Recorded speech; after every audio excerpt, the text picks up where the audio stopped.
Ce vendredi 18 décembre 2020, l'Association des femmes rapatriées du Burundi, AFRABU en sigle, a fait le lancement officiel des activités du projet Covid-19, réponse rapide pour région des Grands Lacs.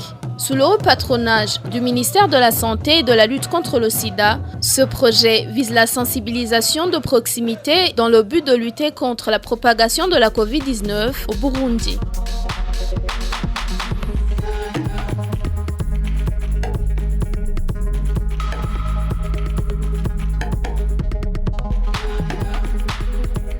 Manirakiza Godeliev, président de l'AFRABU, explique que ce projet aidera la population à continuer à mettre en application les consignes de prévention édictées par le ministère de la Santé, vu que certains commencent à les ignorer. Et pour atteindre les cibles, nous avons organisé d'abord des formations, la formation des formateurs.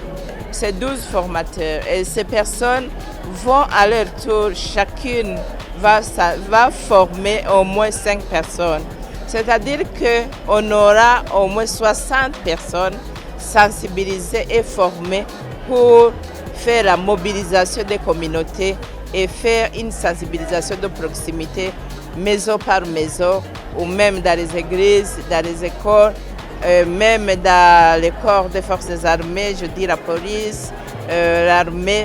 Alors c'est pour que ces mobilisateurs relayent la vraie information pour éviter que l'information soit une intoxication à la population et éviter que l'information se transforme en un conflit.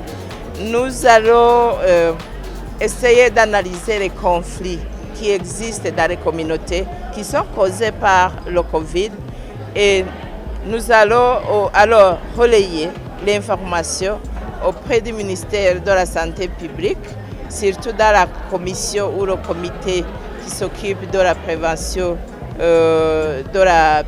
du Covid-19, pour que là où nous ne pouvons pas amener des solutions, il y a les autorités habilitées à le faire qui vont alors prendre la question en main.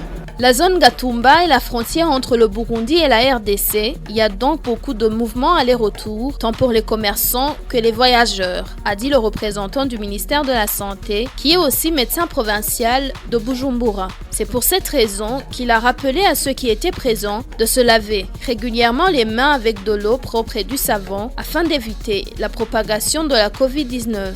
Notez que ce projet est déjà en exécution dans 3 pays, à savoir le Burundi, le Congo et le Rwanda. Au Burundi, il est appuyé par l'Union européenne à travers les organisations International Alert et Internews à travers le projet Afia Mani Grand Lac. Ce projet va s'étendre sur une période de 5 mois.